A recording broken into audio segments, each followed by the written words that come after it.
All right, so we're gonna go over the five biggest ad mistakes. I'm gonna do my five. He's gonna do his five. Some of them are gonna cross up. They're gonna probably be somewhat. We tried to go over beforehand. Some of them are gonna be the same. It's okay. It's not that deep. But we each have our own five that we're gonna go over, Let's get it. and we're gonna alternate. You go first. I'll go. All right. So mine first one is running ads with little to no reviews. The reason behind this is because I always tell people, like, when was the last time that you bought a product on Amazon with 0 or 1 reviews? Sure, it happens, but it's very rare that it happens. Bro, did you copy me? I started. Bro, don't even. I've been saying that for 4 years, bro. Don't even be. Stop. Stop. Dang, dude. Throw like a little asterisk after, and then put me in the footnotes. Damn. Tripping. No, I've been saying that for years. Yeah. Um, So, what is the point of reviews to where you think that pushing ads is viable? for me, 10 to 15. For some people, I know that it's harder to get 10 to 15. So if like you just absolutely are struggling with it, which enroll in the Vine program, but I like bare minimum 5, but I always like to do at least 10 to 15 because you're going to see an insane difference in conversion, even from 5 reviews to 10 or 15 reviews. Yeah. So your biggest increase in conversion happens after one 5-star review. According to Amazon, it's 100% increase in conversion, and the next biggest is going to be at 10 5-star reviews. So Mhm. what do you tell people then if they get 15 but they're at like a 3.9 that they're just cooked? So you would need to push for more reviews, but like I very rarely, if if ever, really see that. Because if you launch a good quality product and you have a good product listing, even if you do the Vine program, I know a lot of people fear the Vine program, but on average, I see people come out of Vine with like a 4.5 or higher. Yeah. Which didn't But on yeah, star rating definitely matters too. Like 15 reviews at a 3.9 is not going to do the same thing for your conversion as 15 at a 4.5. Yeah, I think realistically, you need to be at a visual 5 if you're under 20. Like, that's, I think, fair and achievable. Um, the point of trust, depending on the category, is like 15 to 25 reviews. The faster you can get there, the better. If you can maintain a visual 5, like at that point, you'll know if your conversion's good enough to keep selling it or if it's going to be trash. Like, you're not going to get that big of a bump from 25 out of 5 to 100, you know? Yeah. And yeah, star rating definitely matters. Like, especially if you have a good product differentiator. If you have 25 reviews with a physical 5-star rating versus somebody who has 100 reviews with a physical 4-star rating, the review count isn't going to matter as much, but your differentiator and the review rating is going to push your conversion more. You have anything else to add or you want me to do mine? You could do yours. So my first one is not making decisions quick enough. So many people, when they start ads, stuff will start spending and they're just blowing money. Like if you start ads at 3 to 5 reviews or whatever it is, and something's not converting. So once it hits the price point of your product, so if you're selling a $50 product, once your spend on that keyword hits $50, you turn it off. Maybe even before, depending on what your cost per click is. If your cost per click is 50 cents and you have, 100 clicks, no sales, turn that thing off, right? Hmm. So make decisions quickly. I know it's hard when you first start because you don't really know what you're looking for, but the price of the product is a good like easy metric to follow. So once you hit the price of the product and spend with no sales, kill it. Yeah, I think making proactive optimizations is something that a lot of beginners don't do. It's like, to your point, if you get 100 clicks and no sales, your next 100 clicks with no changes to your reviews and no changes to your listing isn't magically going to significantly increase your conversion rate. And the faster that you can make those decisions, the less money you're going to end up wasting in the long term.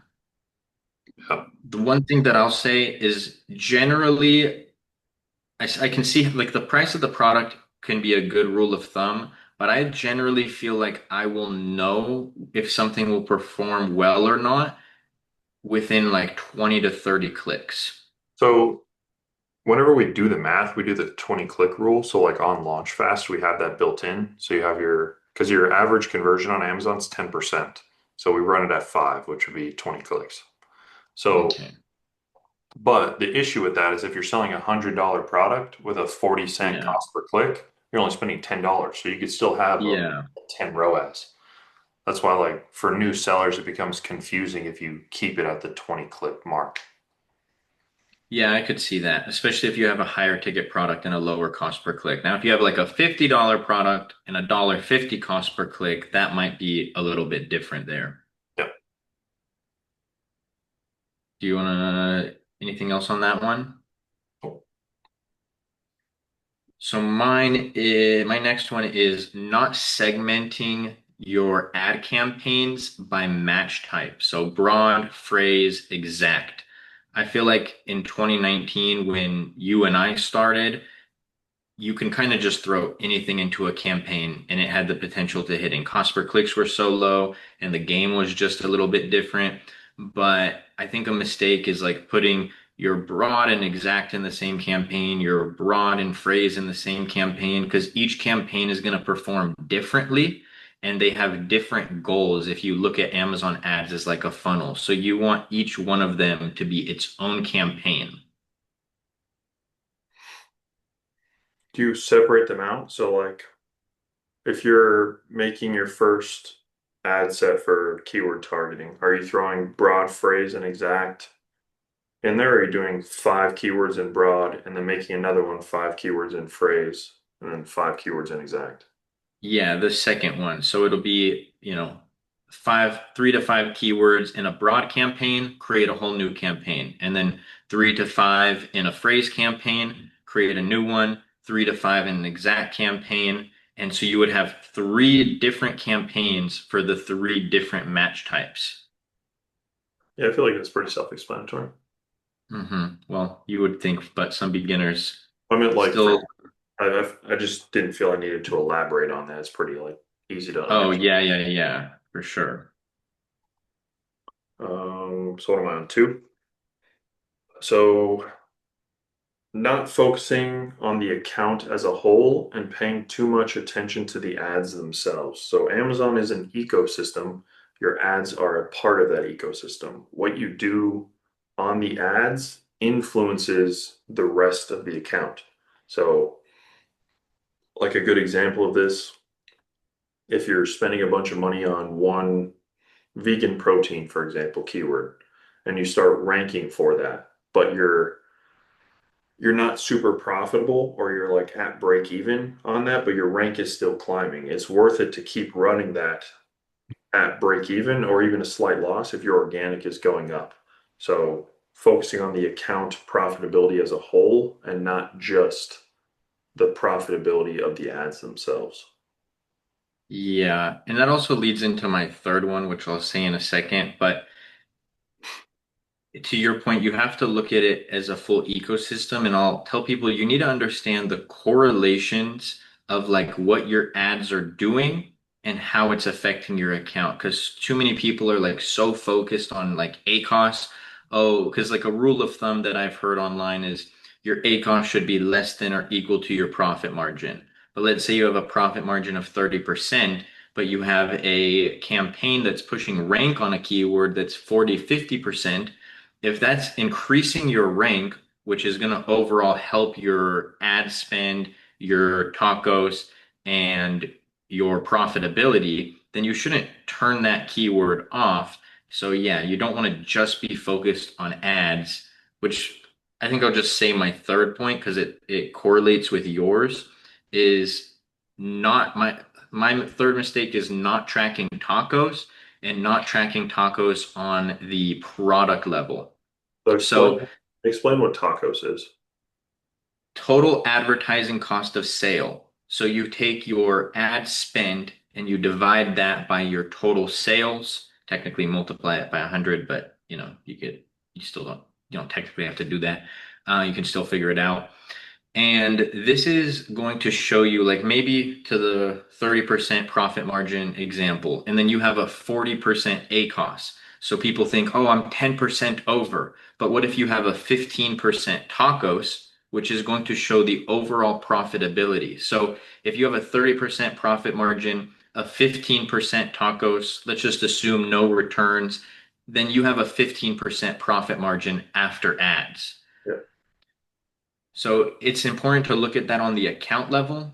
And so for a beginner account level, because you'd only have one product, but if you have multiple products, you also want to look at tacos on the ASIN level. So take everything that you're spending on a ASIN, it's probably a parent ASIN, and then divide that by the total sales of that ASIN just to see like, oh wait, my ACOS is a little bit higher, but I'm pushing rank on this to your second point, looking at it as a whole. I'm actually profitable. Maybe I shouldn't make these big adjustments that I thought I needed to on my ads. What do you think a reasonable target is in terms of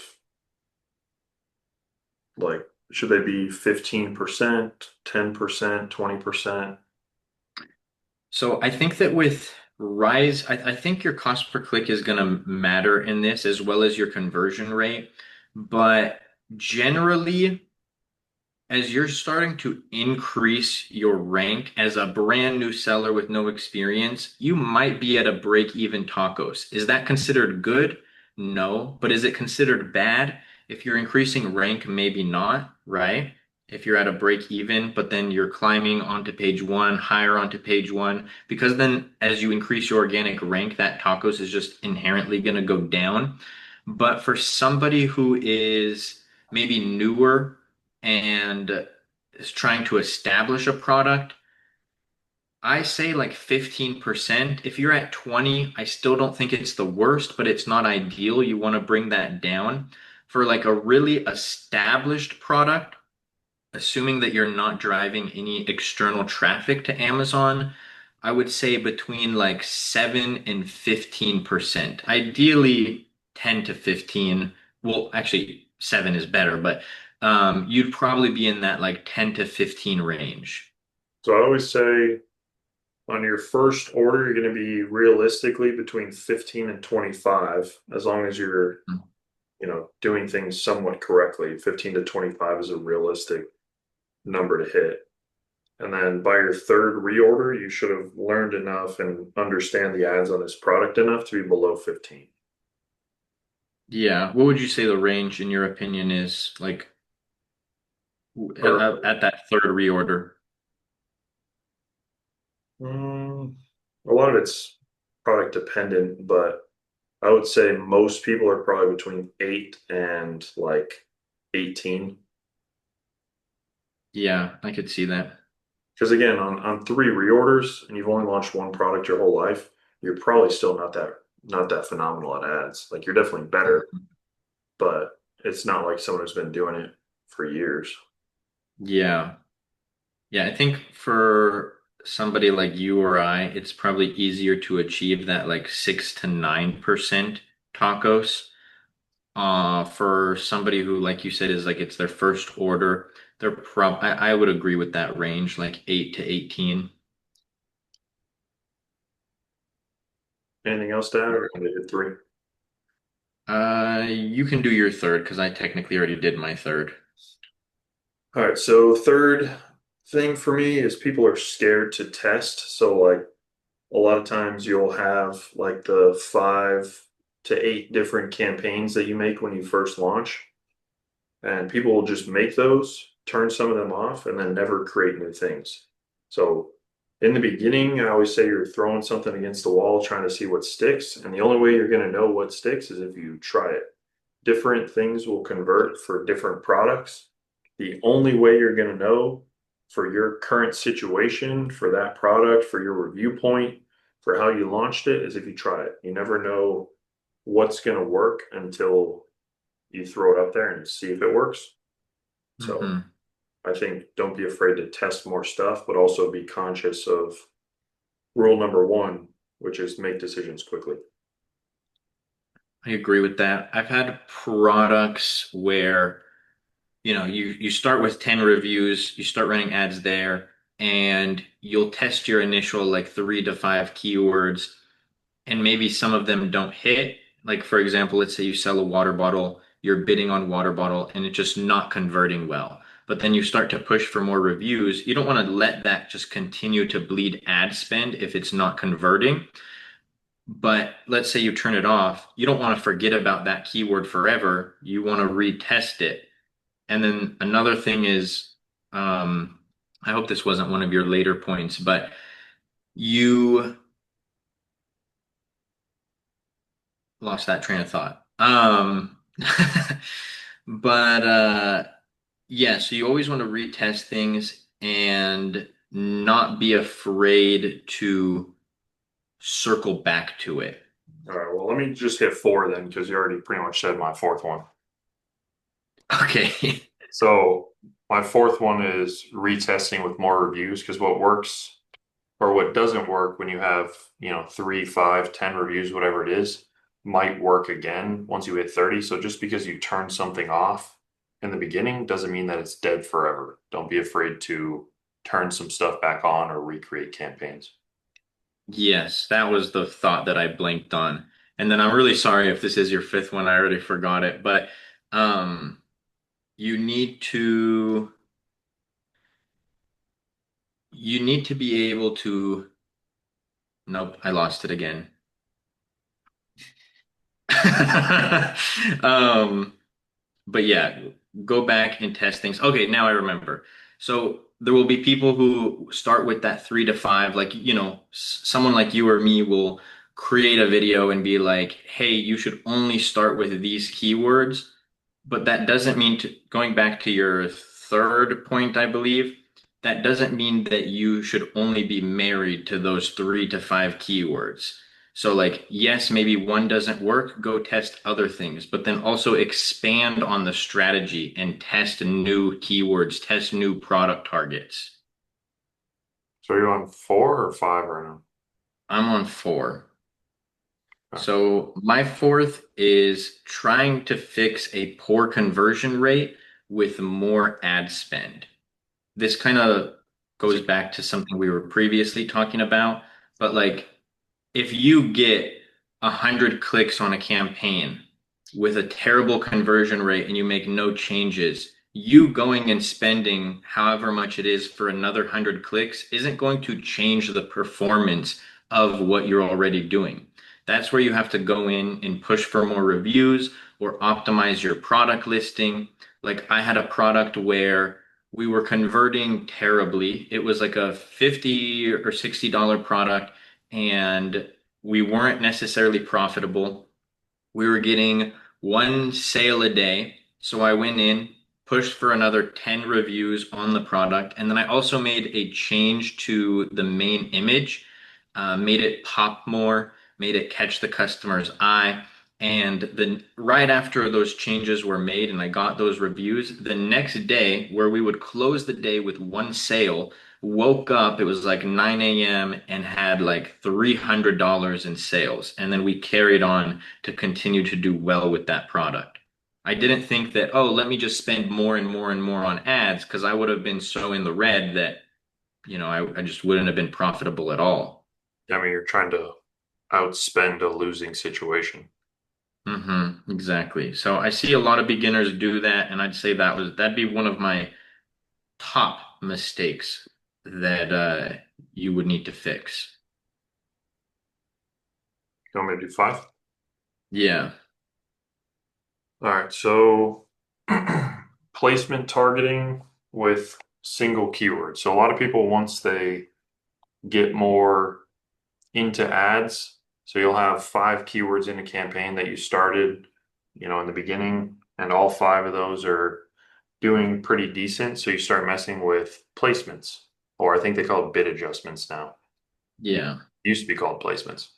hmm But so you go into bid adjustments on the left hand side, and it tells you top of search, does better than everything by far. So you start pushing more top of search. If you're going to do that properly, you need to separate out those keywords into individual campaigns.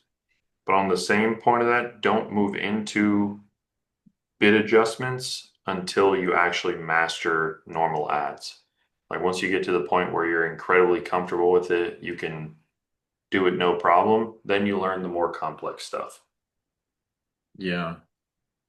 I definitely don't teach this, but sometimes I'll go into, help audit somebody's campaign and I'll see that like they just launched and then I always have them go to their bid adjustment or placement tab and I'll see like it's like a broad campaign, 5 keywords, and they have a 50% top of search modifier, a 35% product page modifier. I'm like, why did you turn this on? And they're like, I don't know. I just thought that you needed to do this. So yeah, I wouldn't even touch bid adjustments until you're a little bit more established, and then also trying to create rank campaigns, which you probably shouldn't be doing until you have a decent grasp on PPC.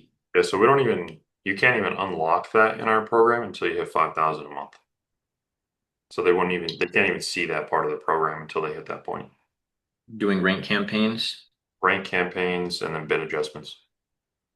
Yeah, makes sense because beginners will probably, you'll have a certain percentage of people who will just see that if they saw it from the jump and do exactly what I just mentioned, like, oh, 50% on a broad campaign, 50 or with 5 keywords. And it's just, you're adding more complexity. Mm-hmm. All right, so five, that was your fifth. Yeah. So my fifth is putting too many keywords in the same campaign, and then I'll add something to that, having more than one ad group per campaign. So kind of like what I was saying with the segmenting match types, back when I first started and you first started, you could, it still probably didn't work as well, but I saw people put 20 keywords in a campaign and you would get like some decent performance on it. I didn't necessarily do that, but it was easier for things to stick. But because Amazon doesn't evenly distribute the budget amongst keywords and ad groups, you're always going to have one that takes more of the spend. So, like to keep it simple, let's say you have a $10 budget and 10 keywords in a campaign, which is too much. Actually, let's say five. So, 5 keywords in a campaign, $10 budget, dollar cost per click. Beginners will think, oh, it'll evenly distribute the budget. Each one will get $2 worth of spend, 2 clicks. But no, you might have one that has 8, one that has 2, and then the rest have 0 because they're not evenly distributing the budget. Same thing goes for ad groups. So no more than 3 to 5 keywords in one campaign, and no more than one ad group per campaign. Good. Nice. Anything else to add? Thanks for watching. Don't forget to subscribe. All right. We'll see you next week. Luke Basha out.